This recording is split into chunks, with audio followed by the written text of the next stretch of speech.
Steel Curtain at Kennywood is easily one of the most anticipated new rides of 2019. When it opened, it claimed 3 records. The tallest coaster in the state of Pennsylvania at 220 feet. The highest inversion in the world at 197 feet. And the most inversions in North America at 9. The last time Kennywood has constructed something of this magnitude was way back in 1991 with the Steel Phantom. When that opened, it was the tallest and fastest roller coaster in the world. Now it operates as the modified and highly acclaimed Phantom's Revenge, which has been operating since 2001. This is the coaster most visitors took as a rite of passage at Kennywood for many years. Now, the park has installed its second hypercoaster. Steel Curtain instantly became a landmark attraction and even rivals the Phantom. The ride also had to be a worthy replacement for the Log Jammer, which was a personal favorite log flume of mine. Steel Curtain was made by S&S Sansei, the same company who built the 2006 Swing Shot Screamin' Swing at Kennywood. Their roller coaster history has been a little rocky to say the least, but now S&S has changed directions and are building coasters again with a new design. Steel Curtain is a prototype steel looping coaster with a chain lift, which deviates greatly from S&S's air launch coasters. Because of this, many were cautious for Steel Curtain. Was it going to be smooth? Was the layout going to be exciting? Is Steel Curtain going to be a good ride? In this review, I am going to give my honest thoughts about the ride experience and what the Steel Curtain means for Kennywood.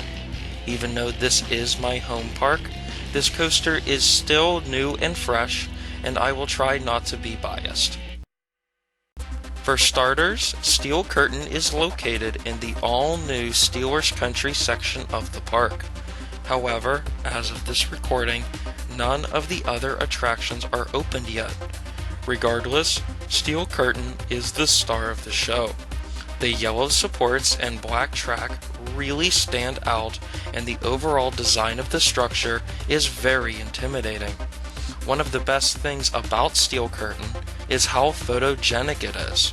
Almost anywhere you go in Kennywood, you are bound to get a good angle of this coaster. At the entrance is a very nice sign of the Steel Curtain logo. Afterwards is a series of cattle pens that you will most likely have to wait in. Luckily, you can still get some great views of the coaster while waiting. Eventually, you arrive at the station, which is pretty bland except for a banner that showcases the different Super Bowls the Steelers have won throughout the franchise.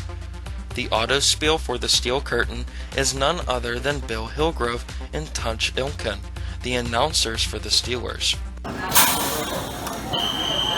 There's the whistle, Billy. The kick is up and this one is underway. Here we go. The trains for Steel Curtain look very sharp. The front of each train is 33 and 19. 1933 being when the Steelers were founded, and 2019 being when Steelers Country at Kennywood opened. With these numbers, yellow stripes, and the Pittsburgh Steelers logo on the sides, the trains definitely resemble the team's helmet. The seats are Tom Brady approved deflated football seats with a stitching design on the headrest. When you sit down, you will notice how big these seats are, both in width and in height. Unfortunately, because of this, riders sitting in any other seat than the front will have a very obstructive view. This ride has a standard seatbelt and individual lap bar. These restraints are big, but very accommodating. You will hardly get stapled, and the best part is that these lap bars will not lower any further throughout the ride. Overall, I like S&S's new train design. It is easy to get in and out of and are generally comfortable. Now, every time I have visited, I have seen multiple larger riders being turned away because of the restraints, so be warned. The ride begins by climbing 50 degrees up the 220-foot tall lift hill. Very slowly. Steel Curtain also contends for having one of the loudest lift hills around.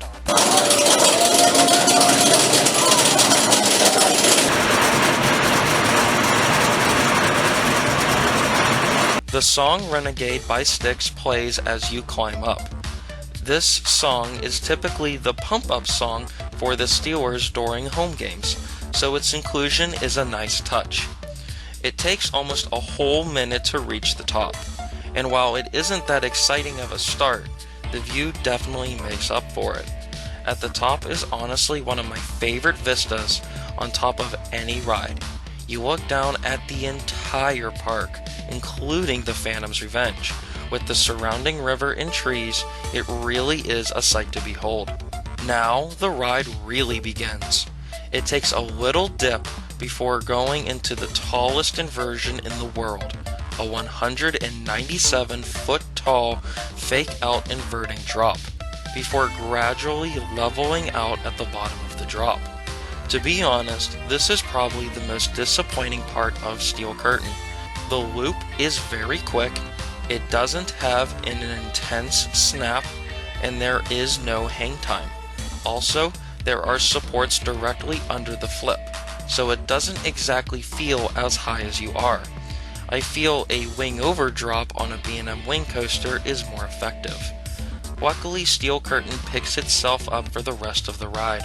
At the bottom of the first drop, you reach a top speed of 75 miles an hour on a slight left turn level to the ground.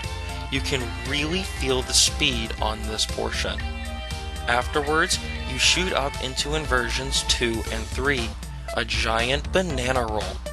Being marketed as the first banana roll in North America, this massive element almost feels like an incomplete Cobra roll. Cobra rolls start with a half loop up and flip into an upright position, and then reversing it by flipping upside down and ending with a half loop down. Steel Curtain's banana roll does not level its riders up at the top, but rather hang them on a 90-degree angle. You do get a little air at the top, but not too much. Regardless, this element is tall, fast, and exciting. Plus, it looks really cool. Immediately, you go into a step down, providing a really quick ejector pop. This is the first true airtime moment on Steel Curtain. While it isn't the strongest ejector out there, it gets the job done, especially at the speed you take it. Next is the Sea Serpent, which are in versions 4 and 5. This is taken directly over the entrance to Steelers Country and under the first loop. It consists of a half loop up, 2 half corkscrews, and a half loop down. This element pulls some strong positive G's with good snaps. Again, Steel Curtain takes this with relentless speed. The next portion of the ride is definitely my favorite. You leave the main structure in Steelers Country and go out over the midway on an insane ejector airtime hill. This is definitely the strongest airtime on the ride.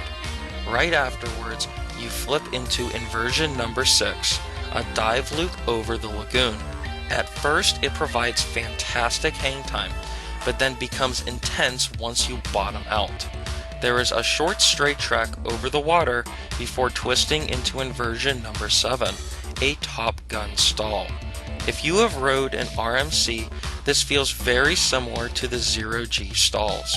The transitions going in and out of this are snappy as hell, with strong hang time in the middle.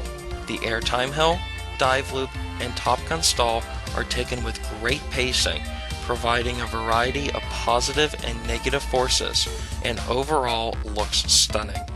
Steel Curtain is still not over. You rise into a step up, giving one more pop of airtime before going into inversion number 8, a corkscrew. This loop isn't really something to write home about, and is over before you know it, but it is neat how it goes over the main walkway leading up to the coaster's entrance. Steel Curtain ends with a bang. Coming off the corkscrew is a low to the ground bank turn. It quickly turns into a cutback, the ninth and final inversion, before rising up into the brake run. This short but powerful portion is definitely the most intense part of the ride. Sometimes I can feel myself starting to gray out. It also helps that the cutback transitions are snappy, and the step up gives another good moment of airtime. From start to finish, Steel Curtain is a 2-minute ride with approximately 50 seconds of action. While that is a little on the short side, I can tell you the ride feels longer. One of the strong suits for Steel Curtain is its relentless pacing, and despite the relatively small footprint, Kennywood and S&S managed to throw a lot of elements to keep riders on the edge of their seats. While most looping coasters focus only on intense maneuvers or hang time elements, Steel Curtain provides a mixture of both. And while the 9 inversions are the most of any coaster in North America, it doesn't really feel like it. Usually a looping coaster takes it one inversion after another, and doesn't provide a whole lot else. Steel Curtain has a contrasting variety of inversions, which is great. Some are long and drawn out, while others are over in a split second. Adding in airtime moments definitely spaces out the inversions and provide extra thrills. Steel Curtain isn't without its cons. As mentioned earlier, some of the elements don't always hit the mark, like the first drop and the corkscrew. But luckily, everything else rides strong. The biggest concern I had going into Steel Curtain was the smoothness. I can confidently say that Steel Curtain is indeed a smooth coaster.